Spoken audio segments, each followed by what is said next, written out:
So, the Pantheon Rise of the Fallen developers recently released a pretty surprising and pretty substantial producer's letter, and, well, get comfortable because we have a lot to go over.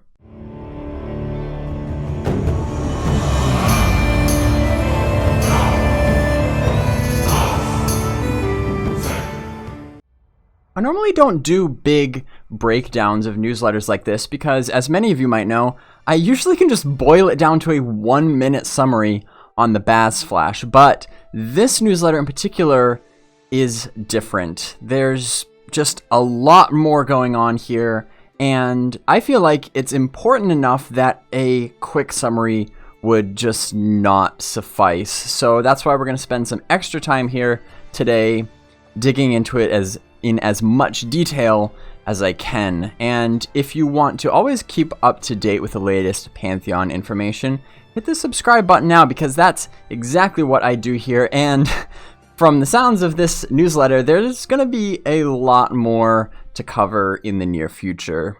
Just as a reminder, I am not affiliated with the development team in any way. I am just looking at this from the perspective of somebody who has been following the development of this game very, very closely for many years. So with that, let's get into it.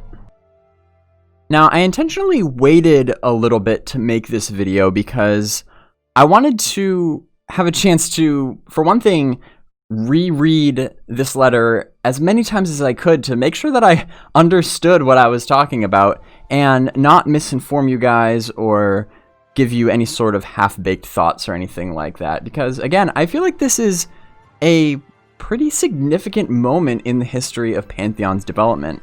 So, with that said, I'm gonna try to keep my theorizing to a minimum. I'm certainly not trying to put any words in the dev's mouth or anything like that.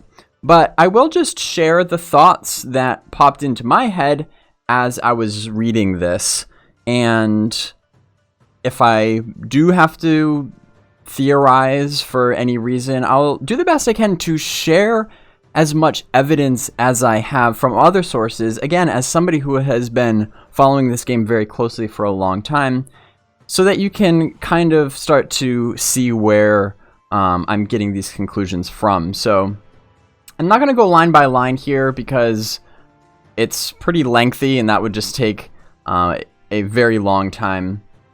So if you haven't read it already in its entirety, I highly suggest you do that. But for the sake of this video, I just want to focus in on the most important parts. So I'm not going to spend too much time on this beginning section here because from what I can tell, pretty much all this information is already publicly available, and I'm going to guess that most people who have been paying attention to the game are probably already aware of this. There's nothing too surprising here, but of course, you know, I get they had to kind of set the stage and give the context for maybe those who aren't aware so that we can understand where they're coming from. But I want to move on to the Project Faerthale section here because that's where we really start to get into the meat of this. So, as a refresher, quote, "By the end of 2018, we began work on Project Faerthale, which was to incorporate all of Pantheon's systems into a playable version of the game," end quote. Now, around that time, I actually made a video which detailed their plans for Project Faerthale, and you can still check that out if you're interested. But there was a lot of hype around the project at that time. The devs were talking all the time about how Faerthail was going to be this big thing and it was going to be so great. But I guess for the purposes of this discussion today, what matters is that it took a long time. Now, I guess that should go without saying because that was the end of 2018 and we're now at the end of 2020. But beyond that, the devs were pretty darn quiet during that time. They kind of gave us a heads up about that. They said that they had to just put their heads down so they can work really hard because it was going to be a big undertaking. And that made sense for a while. But we were never really told how long that was going to last. And it was a pretty far departure from the relatively open development that had been going on up until that point. So the longer it went on, of course, people started to wonder why, especially when some of the Twitch streams that they were doing more recently weren't really lining up with what they said Project Faerthale would look like. And if you've watched some of my community watch parties that I do for those streams lately, you'll see that I was starting to point out how those streams just felt off. But now we know why. Quote, "We realized that should we continue with the then current implementation practices, we wouldn't be able to ship the game.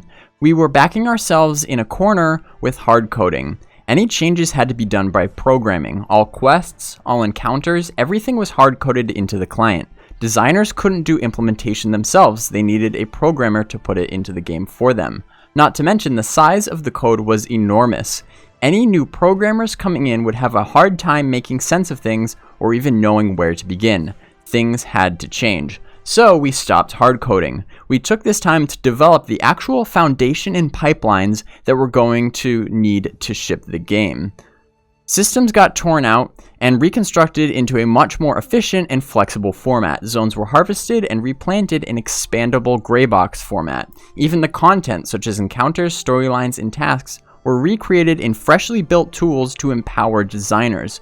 From the earlier versions, we gained insight as to where these systems needed to go and how they needed to be built.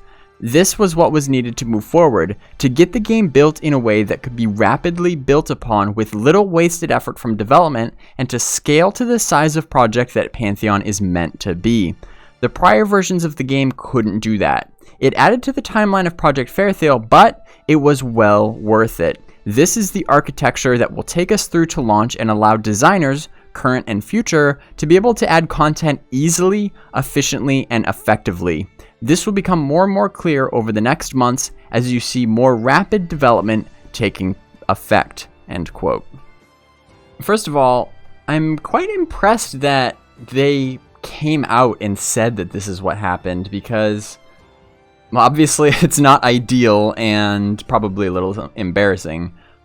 Although at the same time, I'm sure my friends in the programming world can attest that this sort of thing happens more often than most people would probably like to admit. In fact, it happens so often that there's actually a name for it.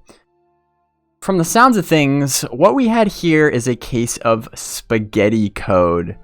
Quote, "Spaghetti code is a derogatory term for computer programming that is unnecessarily convoluted, and particularly programming code that uses frequent branching from one section of code to another. Spaghetti code sometimes exists as the result of older code being modified a number of times over the years." End quote. So it sucks, but it does happen. And ultimately, I think what's important here is that, for one thing, they acknowledged it and had the wherewithal to course correct so that we didn't end up with another launched mess like Vanguard, because that it seems like that's the direction that it was headed. And at this point, it seems like the worst of it is behind them and they are now on the right track. Now, you may be asking at this point, what took so long? Why couldn't they structure the code in the appropriate way long before now? And I think that's an excellent question, because that's one of the first things that I thought of as well when I was reading this. And from what I can tell, the most likely explanation is that there was simply no one on the team who had the technical expertise to do that on the scale that it needs to be done properly and stand the test of time. Just look. Quote, "It was very clear that to ship Pantheon sooner rather than later, we were going to need to get more parties interested, get more investment, and expand the team with more talent and skill sets beyond those of our current roster, end quote.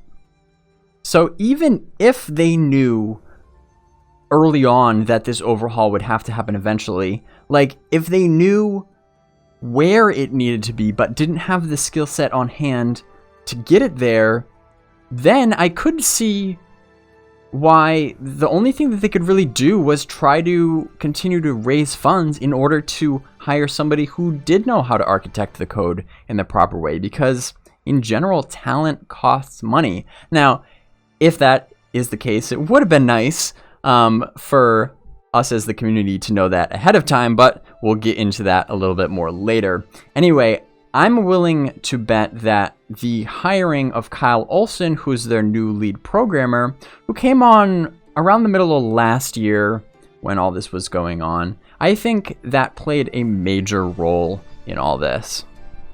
Now, obviously, I'm sure we all wish that this could have been done a lot sooner than now, but in my mind, the fact that they were able to do this at all is pretty encouraging in a way. Like, if they were really strapped for cash with no way out, then they probably would have been forced to just roll with what they had. And that, again, would have led us to another Vanguard situation where it's like, well, this is what we got. There's no turning back now, so let's just ship it and hope for the best. Like, just look at this quote from creative director Christopher Perkins in the Pantheon community Discord, where he said, quote, "We did what we had to do to not repeat history," end quote. Now, I've seen a few people compare this overhaul here to the time that Pantheon was scrapped almost completely back in 2014, and trying to make the claim that now the devs have had to completely rebuild the game twice. Well, after the Kickstarter failed to meet its goal, Brad McQuaid did quite literally go back to the drawing board. And according to community manager Ben Kilson-Walters, from 2014 to 2015, 80 to 90% of the game was scrapped. That includes not just the code, but also all of the designs, the lore, and even most of the team itself. I mean, the original Kickstarter page is still up. You can go look at it and see for yourself how utterly different of a game it was. Just as a few examples, back then the world was called Celestius. The map looked like this, and you could play as an undead revenant, and combat revolved around harvesting souls from your enemies. It was kind of weird, to be honest. So when looking at the big picture, we can see pretty clearly that what they've done during Project Faerthale is not actually scrapping the game. It's not rebuilding the game from the ground up, because it's specifically referring to the code of the game. It's the guts under the hood, so to speak, as well as also moving away from those generic store-bought Unity assets. And speaking of which, in regard to why those Unity assets were used in the first place, let's go back to Joppa in the Pantheon community Discord. Quote, "We believed that was the best way to depict what Pantheon would look like while giving us the ability to prototype gameplay. And it's not totally uncommon, though gray boxing is the true industry standard when you have a typically closed development process. But when the majority of your game world is built using a smattering of different art assets from different authors with different rendering pipelines, poly budgets, art styles, etc., you end up with a world that cannot be woven together system-wise to be a performant game. You also severely limit your ability to design zones freely because you are working with a rigid terrain versus building what you actually want and need," end quote. And when it comes to now ripping out those assets, he goes on to say, quote, "It was a hard call, but ultimately better to do it sooner with fewer zones than wait to do it later. Doing it with Thronefast, Avendir's Pass, etc. also allowed us to solidify that process/pipeline so we can deliver all zones from here on out with that same proven process." So yeah, it's always hard to look at something and say, this simply isn't watertight and won't hold up the way we need it to long term. We need to truly fix it. But it was the right decision for the long-term health of Pantheon, end quote. And on that note, I want to point out too that the handmade art assets that they've already made in-house are still used in the world. For example, in their recent streams of Thronefast, while most of it is gray boxed to replace those old generic Unity assets, you can still see the Thronefast walls in-game in the background, which were created in-house a while ago, as we saw in the Making of a City stream. Now, I don't want to downplay the significance of this overhaul, because it's clearly no small task, but it's not starting over. It's much less of an undertaking than if they had redone 100% of the art, not to mention all the classes and the systems and the lore, etc. So, to put it another way, yes, they kind of had to take a couple steps back to get on the right track, but because they were still able to continue work on the design side of things, I don't consider it to be a complete loss. Okay, so with that in mind, let's move on to Pre-Alpha 5, which is of course where the game is at currently. And the letter goes on to explain how by the end of Pre-Alpha 5, all of the core systems will be in. The core gameplay loop will be in. Pretty much everything they had originally wanted to do with Project Faerthale in order to give players a solid idea of what it actually feels like to play Pantheon at launch. And when we look at it that way, it's actually kind of interesting to think about how in the past year and a half, 2 years, not only were they able to completely restructure the code of the game, but they were then also able to elevate it pretty much to the point of where they wanted it to be originally. Now, obviously, it's not quite there yet, but they're approaching it. And why is this important? Well, because, quote, "This experience is needed so it can be shared with potential partners. Publishers and investors need to see what Pantheon is, how it plays, what it's all about. Several parties are interested in the concept, and we now need to show them that it's a reality. We are and always will be eternally grateful for the kindness and generosity of the community and our early investors in getting us this far, but we're going to need more resources to get Pantheon done sooner than our modest team can realistically do by themselves in a reasonable time frame. PA5 serves as a testing area for this evaluation build." End quote. Now, this may be the most important part of the whole letter, and we'll kind of park here for a while. But before I get too deep into it, I wanted to point out one little thing that just kind of stuck out to me as I was reading this letter that I thought was kind of interesting, and that is how often they remind us how small of a team they are.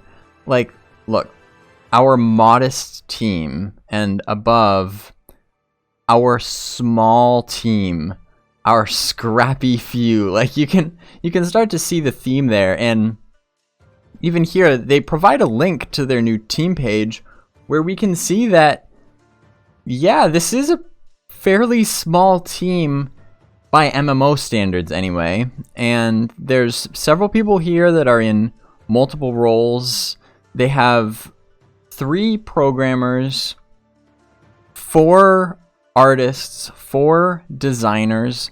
Although, as we learned in this letter, remember that thanks to the new tools and infrastructure that they have set up, these designers will be able to now add content to the game themselves, actually, instead of having to wait for a programmer to do it.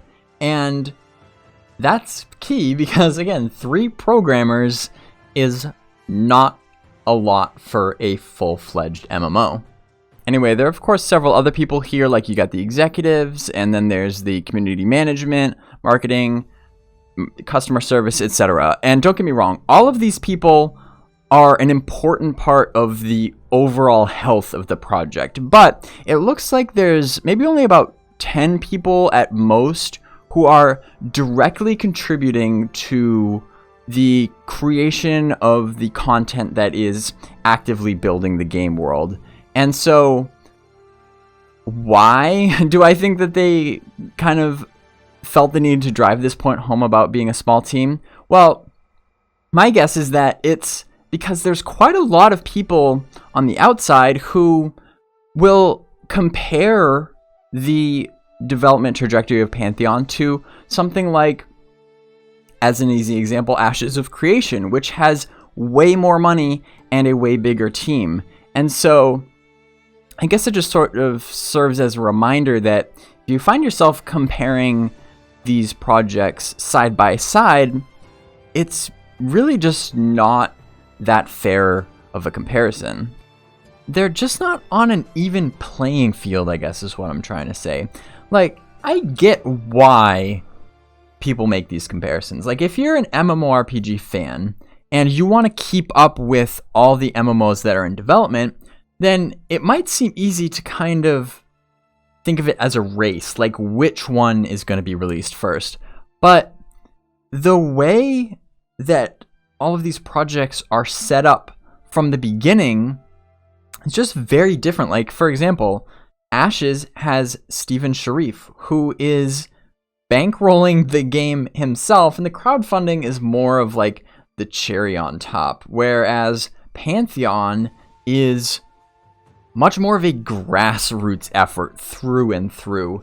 And, you know, one is not necessarily better than the other. They're just coming from different directions.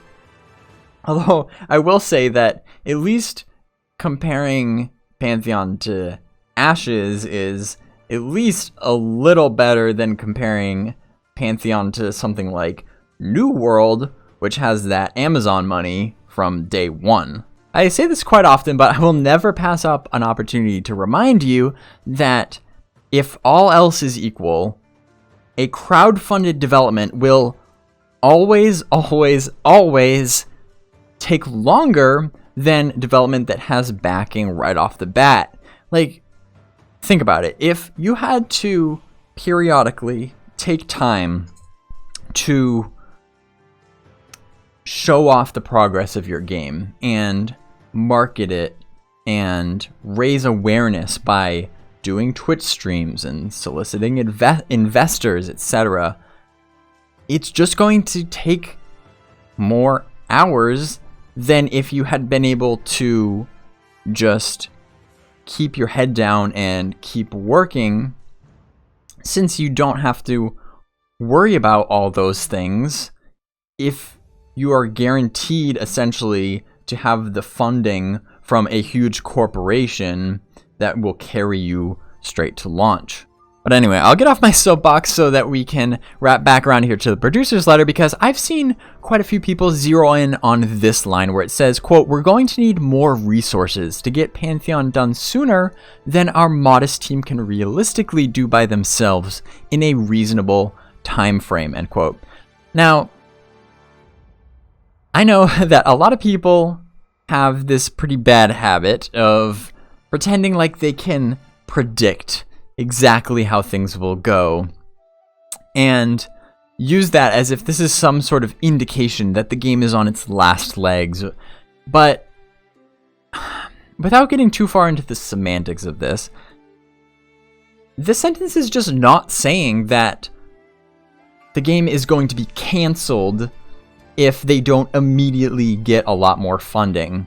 What it is saying is that it would certainly take a lot longer, and I think we all know without a doubt that that would be a very rough road for them to go down, but that's kind of splitting hairs. I think the more relevant part of this paragraph is where it says, quote, several parties are interested in the concept, end quote.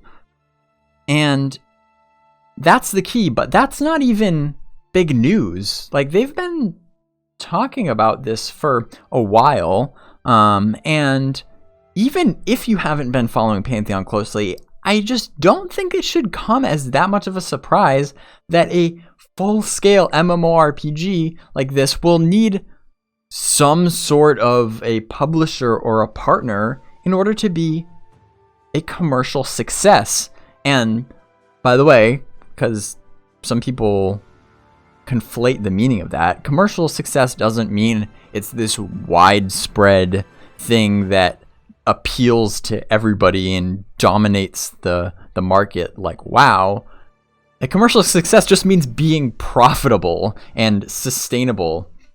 Now, the Nathan Napalm recently did a really cool interview with Brendyn, who, by the way, wrote this producer's letter, and in that he elaborated on all this talk about publishing deals. Well, it's a flexible approach is what we're doing.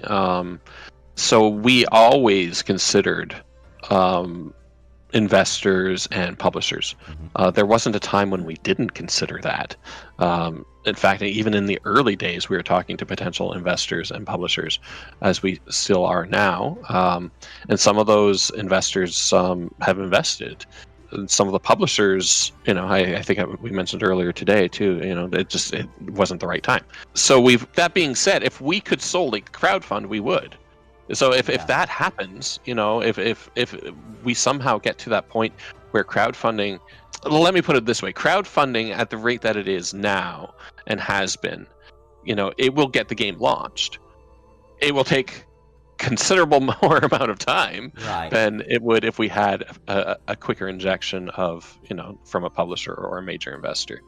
So, I mean, take that as you will, but I would rather get the game done quicker without sacrificing our integrity, and make the game that we have always intended to make, which is, there's no question that's the way that we're going to go. So it's just about finding the right partner to do that. But yeah, it was always a mix, and it was always planned to be a mix, and whatever gets us there sooner that without sacrificing our goals is the answer.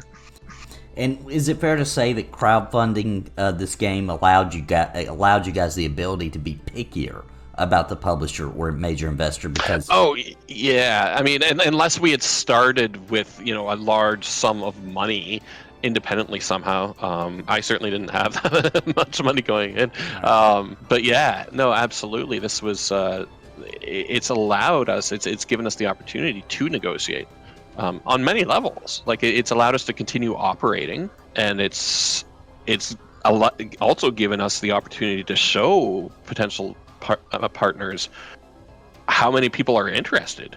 We can show them the numbers. We can say, look, this is how many people are donating X amount because they want to see this game.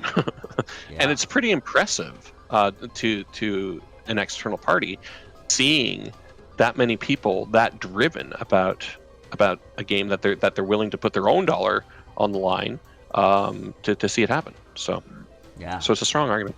We of course don't know if any of these publishing deals that are on the table will go through at all, but we can wait and see. And I also understand that a lot of us who have been consumers in the gaming industry for quite a while are far too used to these huge corporate giants that swoop in and change a whole bunch of stuff about our favorite games to make them more pay to win or whatever, simply out of greed, with seemingly no regard for the integrity of the game itself. Hooking up with a bad publisher will ruin a game.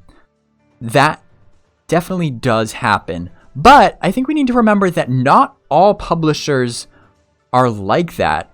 While we still don't know what publisher Pantheon will end up with, I think that it seems like, because of how carefully they are approaching it, any sort of confirmed publishing deal would almost assuredly be a major major benefit for the project. Again, take a listen to this clip from Nathan Napalm's interview with Brendyn. This always comes down to if it's a good match.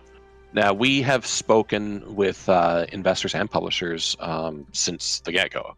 And sometimes we get, I don't want to call them offers, but the conversation comes to the table and we start negotiating what a relationship between the partners would look like. And we've turned down those a lot of partnerships. And the reason being is because first and foremost, there's multiple reasons to turn it down, but first and foremost, we need to make the game that we want to make. We have a very clear vision, and sometimes that just doesn't, match up with potential partners, what they want to do, and that's not a good thing or a bad thing. It's just not a match. So the most important thing for us is to find the right match, and we do that all the way down to the investor level. We have a few angel investors right now, and all of those people are wonderful people that match the goals of Pantheon. We got to remember too that before any publisher will jump on board with a project, they're going to send a technical auditor to inspect the code in order to make sure that it's even viable before they sign any papers. And if they take a peek under the hood and they see spaghetti code, they're going to go back to the publisher and they're going to be like, hey guys, this thing's a mess. It's going to be a huge pain to get it to where it needs to be. And then, of course, when the publisher hears that, they're going to back off. And the chances of that deal going through dramatically go way down very fast because it's just not going to be worth their time or money. So, again, to have any chance of Pantheon living up to its fullest potential, this coding overhaul had to be done. Again, I'm sure we all wish that this could have been done a lot sooner, or at least known about it sooner, but as they say, it's better late than never, right? I could say more, but let's move on. This section here is just kind of reiterating what content will be added over the course of Pre-Alpha 5 and more specifics about how the testing will go, but let's skip ahead to what is probably on everybody's mind, and that is Alpha. Quote, "We do not have these dates yet as there are a lot of systems and content to test in Pre-Alpha 5, and Pre-Alpha 5 will last as long as it takes. We certainly are not going to spend years in Pre-Alpha 5, but we will spend the time we need to get the game in a state where it is a playable, enjoyable game that covers a full progression path from 1 to 50. We are actively taking steps to improve our communication with you, so please know that when we are nearing the completion of Pre-Alpha 5, we will make it abundantly clear. In the meantime, even if you are not a Pre-Alpha tester, we will be sharing the progress with you routinely," end quote. So let's think about this one step at a time here. As it stands now, it's pretty clear to me that, first and foremost, Alpha is, let's just say, within reach. And I can also say without a doubt that Alpha is going to be a very critical turning point for the development of the game, for better or for worse, depending on how smoothly it goes. So in that sense, I really can't blame them for wanting to make sure that they have all of their ducks in a row before they throw open those floodgates, because I'm willing to bet that if it does go well, things will be much smoother sailing from then on out. Why? Because we've seen time and time again how momentum is an absolutely essential part of any type of crowdfunding. And to explain what I mean, let me tell you a quick story. When I first played Pantheon for the very first time, it was TwitchCon 2017, and I met the devs in person there. And at one point, I found myself next to Brad McQuaid, and we were standing off to the side of the booth a little bit. And as you may know, Brad was very keen on sociology because, after all, he'd made community-based MMOs that were powered by interaction between human players. So he was very savvy about how humans interacted with each other in large groups. And while we were watching visitors approach the Pantheon booth, he started talking about how people follow people. And it's ingrained in our human nature to be attracted to a crowd. Because if we see a large group gathering somewhere, our instinct is to think, there must be something pretty interesting going on over there. Maybe I should check it out. Because we trust that they wouldn't just be gathering over there for no reason. There must be something there that's worth seeing. And every time that happens, the group gets bigger. And as the group gets bigger, more people are more likely to notice that and be attracted by it. So it's kind of like a chain reaction. And you can apply a very similar principle to Pantheon's alpha, because there are thousands of players who have been waiting a very long time for alpha. And when those doors finally fly open, most, if not all of them, are going to come rushing in, either because they've been foaming at the mouth this whole time, or maybe they're just curious. Regardless, this will generate some buzz in the gaming media outlets. And on top of that, even more important, this is also when more people will have more chances to stream their gameplay on Twitch or YouTube or whatever. And we all know the type of exponential reach that can have. So if the alpha client is solid and presentable, people will start to realize that, hey, this is a cool game, and that type of positive attention can spread, and that usually leads to an uptick in pledges as more and more people see that, yes, this is a real thing. They want to get in on it themselves, and so they donate. And then maybe at that point, maybe investors will start to notice that there's more excitement surrounding the game, and they'll start to think about how maybe this is more likely to be a profitable venture because there's clearly already an existing audience around it that's excited about the game. And so then maybe some bigger investments come in, and with those more pledges and investments, then the team can hire more developers. And with more developers, the rate of progress increases. As the rate of progress increases, the excitement around the game increases, and so the cycle continues. Now, of course, nobody knows exactly how this will all play out, but I just mention it because that sort of thing does happen all the time, not just in game development, and it makes a big difference. So that's why I personally am usually kind of skeptical of some games that have these very anticlimactic trickling approaches where there's never really any big build-up, because it seems like if you want to get a lot of attention quickly, you gotta make waves. So anyway, while this letter is a great start, and I'm glad they released it, I think the next thing that the devs should do is talk more about how they're going to get to alpha. Like, what steps are between where they are now and where alpha needs to be. Now, fortunately, it seems like creative director Chris Perkins agrees with me, and that's something that's already in the works. And I hope the devs release that ASAP, because especially for those that might be feeling a little disoriented about how the development has been going, I think it would really help to see a light at the end of the tunnel. And I'm actually glad that he mentioned that there wouldn't be any sorts of dates, because I think that's entirely unnecessary and really just runs a risk of coming back to bite them. I think it would just put a lot of people at ease just to know what steps need to be taken.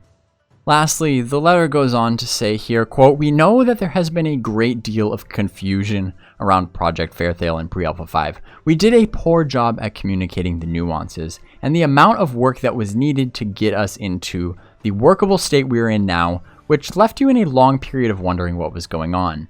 We can't undo that, but we want to do better going forward. So our deepest and sincerest thank yous To those of you who stuck through it, and to those of you whose belief in us has wavered, we hope through our actions we can earn your confidence again. We're crazy excited about where we are now, amazing things are ahead, and we want to share this experience together. After all, taking the journey with friends, isn't that what Pantheon is all about, end quote. Now, I know this has been a lot, and I think that that's a great way to end it. But before I go, I just want to say that I understand that to some people, all this talk about how development is going to be moving a lot faster now and how they're working on improving their communication with us might seem like a lot of words. And ultimately, yes, I agree that the proof is in the pudding, okay? And we're just going to have to see what that follow through is like, which, by the way, I think that that's another reason why the next logical step for them to take would be to lay out the steps that they need to take to get to alpha, because that would help demonstrate their transparency a little bit more. But I think for me personally, because they were more open about the bad stuff, that makes me more likely to believe the good stuff as well. But like I said, there's only one way to find out, and that is by sticking around for the show. So you can count me in, because I, for one, am looking forward to seeing how this all plays out.